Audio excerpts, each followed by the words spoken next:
সেই দিনটা ছিল রবিবার, আর রবিবার দিন সকাল 7টার সময় বাড়ি থেকে বেরাই, বাড়িতে আসি 2:30টার সময়। কিন্তু আজকে একটু লেট হয়ে গেছিলো, আজকে বাড়িতে এসেছিলাম 3টের সময়।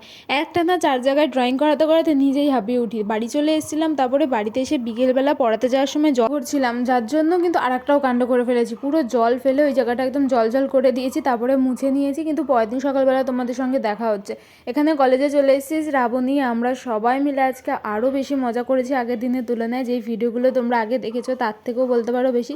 রোজই ছোটোখাটো মজা হয়, তবে আজকে হচ্ছে সবাই গেছিলাম কলেজে, তার জন্য আর কি একটু বেশি মজা হয়েছিল। কি আর করবো, বসে বসেই গল্প করেছি নানা রকম, এই আর কি। এদিকে সবাই বসে আছে যে যার মতো। আমি টিফিন নিয়ে গেছিলাম, কিন্তু টিফিন করিনি, যেরকম নিয়ে গেছি সেরকমই নিয়ে এসেছিলাম, অল্প একটুখানি খেয়েছিলাম। আর এদিকে শ্রাবণী কি বলছে শোনো একবার। খুব সুন্দর হয়ে যাচ্ছে, কিন্তু নজর দিও না, তোমরা তো দেখো। আমি যে ক্যামেরা করছিলাম সেটাও বুঝতে পারিনি, তার জন্য ওর রিয়াকশানটা এরকম এসছে। আর কলেজের এই ড্রেসটা পরবার জন্য আমি সত্যি বলছি এত দিন ধরে অপেক্ষা করেছিলাম, কিন্তু দেখতে দেখতে কলেজটাই শেষ হয়ে যাবে আর মাত্র একটা মাস। চলো, এভাবেই আমরা মজা করলাম আজকের দিনটা। আবারও সবাই মিলে এক জায়গায় হব কবে জানি না, তবে এটুকখানি জানি আমাদের মধ্যে সম্পর্কটা কিন্তু এরকমই থাকবে।